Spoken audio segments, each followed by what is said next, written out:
हाँ जी, नमस्ते सबको, राधे राधे। ऑनलाइन क्लास में एक बार फिर आपका स्वागत। आज कक्षा 9 विषय गणित के अंतर्गत हम अध्याय 13 पृष्ठीय क्षेत्रफल और आयतन, जिसके अंतर्गत हम आज प्रश्नावली 13.8 है उसका चौथा प्रश्न है, इसके बारे में अध्ययन करेंगे। ठीक है ना। तब इस प्रश्न को हल करने से पहले क्या आप अब तक भेजे गए जितने भी HW के प्रश्न उनको हल किए कि नहीं किए? HW को बराबर हल कर रहे हो कि नहीं कर रहे हो? कर रहे हो ना। HW बराबर हल करते रहना है। ठीक है। दूसरा, प्रश्नावली से संबंधित आप सारे सूत्रों को भी याद कर रहे होंगे, करते हो ना, तो सूत्रों को भी बराबर याद करना है। ठीक है। और तीसरा अपने को ये है कि अगर अपने को सूत्र अच्छी तरीके से ध्यान में, तो कोई सा भी प्रश्न है वह हमारे लिए थोड़ा आसान सा हो जाता है, इसलिए सूत्रों को बराबर याद करें। दूसरा अपने को क्या है कि जो प्रश्न आपको दिए जाते हैं उनको HW की कॉपी में बराबर हल करते हैं। ठीक है ना। तो इसका मतलब ये है कि अपना पढ़ना भी थोड़ा सा क्या है कि ठीक हो जाएगा, लेकिन क्या है कि अगर अपन HW को नहीं करेंगे तो फिर अपने लिए फिर दिक्कत आ जाएगी, इसलिए HW को भी बराबर हल करते हैं। ठीक है ना। और बताई गई बातों का बराबर ध्यान में रखना और प्रश्नावली के सवालों का दोहरान बराबर करते रहना। ठीक है ना। अब आज अपन 13.8 प्रश्नावली का जो चौथा प्रश्न है वो है चंद्रमा का व्यास पृथ्वी के व्यास का लगभग 1/4। चंद्रमा का आयतन पृथ्वी के आयतन की कौन सी भी, ये प्रश्न। ठीक है। तो सबसे पहली शर्त के अनुसार मानना है कि पृथ्वी का व्यास बराबर, अब अपने को पृथ्वी का व्यास मालूम नहीं, तो मानना है कि पृथ्वी का व्यास बराबर है x। ठीक है। तो पृथ्वी की त्रिज्या, अब पृथ्वी की त्रिज्या क्या हो जाएगी? x बटे वे 2, यानी व्यास की आधी क्या होती है? त्रिज्या होती है। ठीक है ना। तो x बटे वे 2 क्या हो जाएगी? पृथ्वी की त्रिज्या हो जाएगी। और पृथ्वी की त्रिज्या को हमने क्या है? R2 से प्रदर्शित किया। ठीक है ना। पृथ्वी की त्रिज्या R2, तो अपने पास में R2 क्या आ गई? x बटे वे 2 आ गई। ठीक है। इसी प्रकार चंद्रमा का व्यास, अब देखो अपने को प्रश्न क्या कह रहा है? चंद्रमा का व्यास पृथ्वी के व्यास का लगभग 1/4, तो पृथ्वी के व्यास का 1/4। ठीक है। चंद्रमा का व्यास है, तो अपने पास में चंद्रमा का व्यास क्या हो जाएगा? x बटे वे 4 हो जाएगा। ठीक है ना। पृथ्वी का व्यास तो x और चंद्रमा का व्यास पृथ्वी के व्यास का 1/4, इसलिए ये हो जाएगा x बटे वे 4। ठीक है। तो चंद्रमा का व्यास क्या हो गया? x बटे वे 4, x बटे वे 4 हो गया। अब अपने को क्या है कि चंद्रमा की त्रिज्या ज्ञात करनी, तो त्रिज्या ज्ञात करने का अपन क्या करेंगे? x बटे वे 4 में 2 का भाग लगा देंगे। अरे आधा करना होता तो अपन किससे? 2 का ही भाग लगाते हैं, इसलिए हम क्या करेंगे? आधा करने के लिए 2 का भाग लगा देंगे। किसमें? x बटे वे 4 में। तो x बटे वे 4 में हम 2 का भाग लगा रहे हैं, तो x बटे वे 4 बटे वे 2 बटे वे 1।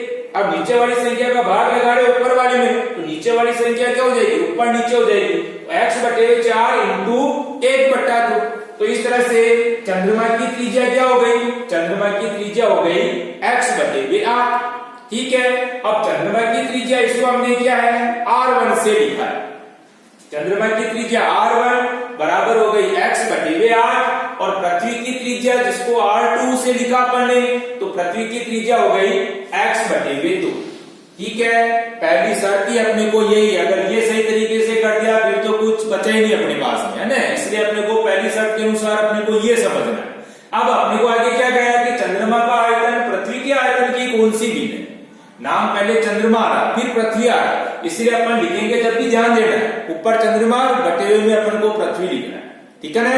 तो चंद्रमा का आयतन बटे हुए पृथ्वी का आयतन। अब चंद्रमा कैसा होता? गोल होता, और पृथ्वी भी कैसी होती? गोल होती, इसलिए गोले का आयतन वाला सूत्र लगाना। ठीक है ना। तो चंद्रमा का आयतन बटे हुए पृथ्वी का आयतन। अब सूत्र लिखेंगे, गोले का आयतन बराबर क्या होता है? 4 बटे 3 पाई r3, ये सूत्र होता है। तो अपन वापस क्या करेंगे? चंद्रमा का आयतन बराबर 4 बटे 3 पाई r3, लेकिन चंद्रमा की त्रिज्या जिसको अपन ने क्या कर रखा? R1 के नाम से लिखा है ना, तो 4 बटे 3 पाई R1 का क्यूब कर देंगे। और बटे हुए पृथ्वी का आयतन, तो पृथ्वी भी गोल है इसलिए गोले का आयतन, तो बटे हुए में अपन क्या लिखेंगे? 4 बटे 3 पाई R2 का क्यूब कर देंगे। ठीक है ना। पृथ्वी की त्रिज्या को R2 से लिखा भी अपन ने।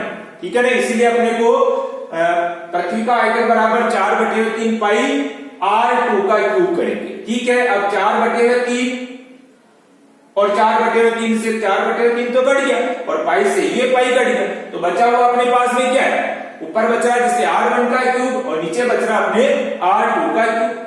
ठीक है, अब यहाँ क्या करेंगे हम मान रख देंगे, तो R1 का क्यूब, R1 क्या अपने पास है x बटे हुए 8, x बटे हुए 8 का क्यूब कर देंगे और बटे हुए R2 का क्यूब, तो R2 क्या अपने पास है x बटे हुए 2, तो x बटे हुए 2 का क्यूब। ठीक है, अब अपन इसको घात 3 है इसलिए अपन क्या करेंगे इसको खोलेंगे, ऊपर खोल रहे हैं जैसे x बटे हुए 8 को 3 बार खोलना, x बटे हुए 8 इंटू x बटे हुए 8 इंटू x बटे हुए 8 और बटे हुए x बटे हुए 2 को भी 3 बार खोलना है, तो x बटे हुए 2 इंटू x बटे हुए 2 इंटू x बटे हुए 2।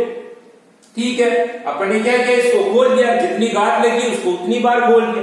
अब नीचे वाली का भाग लगा रहे ऊपर वाली, ऊपर वाली संख्या तो अपन पहले ऐसे कैसे लिख देंगे, यानी x बटे हुए 8 इंटू x बटे हुए 8 इंटू x बटे हुए 8, लेकिन नीचे वाली संख्या का भाग लग रहा है इसलिए इसको गुणा में बदलेंगे, तो नीचे वाली संख्या क्या हो जाएगी ऊपर नीचे हो जाएगी, तो इंटू 2 बटे हुए x इंटू 2 बटे हुए x इंटू 2 बटे हुए x। ऊपर वाली संख्या तो ऐसे कैसे, ये ऊपर वाली संख्या x बटे हुए 8 इंटू x बटे हुए 8 इंटू x बटे हुए 8, लेकिन नीचे वाली ऊपर नीचे हो रही है इसलिए इंटू 2 बटे हुए x इंटू 2 बटे हुए x इंटू 2 बटे हुए x। ठीक है, अब देखो x से ये x कट गया एक बार, इसी तरह से ये x से ये x कट गया एक बार, फिर इसी तरह से x से ये x कट गया एक बार, यानी x से x कट गया एक बार। इसी तरह से बचा हुआ ऊपर देखो 2 से नीचे 8 को काटे, 2 एकम 2, 2 चौके, फिर इसी तरह से 2 एकम 2, 2 चौके, फिर इसी तरह से 2 एकम 2, 2 चौके, यानी ऊपर अपने पास में क्या बच रही, 1 बच रही, नीचे क्या बची 4 इंटू 4 इंटू 4, तो 4 को 4 से गुना किया 4 चौक 16 और 16 को 4 से गुना किया 16 चौक 64। ठीक है, तो इस तरह से हमारे पास ऊपर तो क्या बचा 1 बचा और नीचे 4 को 3 बार गुणा कर रहे हैं पर 4 इंटू 4 इंटू 4 तो कितना हो गया 64 हो गया, तो इस तरह से 1 बटे हुए 64। ठीक है, तो ये इसका क्या हो गया आंसर हो गया। अपने को पूछा भी क्या चंद्रमा का आयतन पृथ्वी के आयतन की कौन सी भिन्न है, तो भिन्न क्या हो गया अपने पास में 1 बटा 64। ठीक है, अब आप HW में वापस क्या करेंगे, इसी प्रश्न का दोहरान करेंगे। HW में क्या करना, पुनः इसी प्रश्न का दोहरान। ठीक है, लेकिन इसके पहले अपन क्या करेंगे, वीडियो को अच्छी तरीके से देखेंगे और फिर इस प्रश्न को बिना देखे HW की कॉपी में हल करने की कोशिश करना। ठीक है ना, पहले वीडियो देखना अच्छी तरीके से, उसके बाद फिर हल करना। ठीक है, करोगे ना, ठीक बात है, करना ही अपने को। और दूसरा अपने को वीडियो देखने के बाद फिर करना और सूत्रों को बराबर याद करना। ठीक है, धन्यवाद, राधे राधे, जय श्री कृष्णा।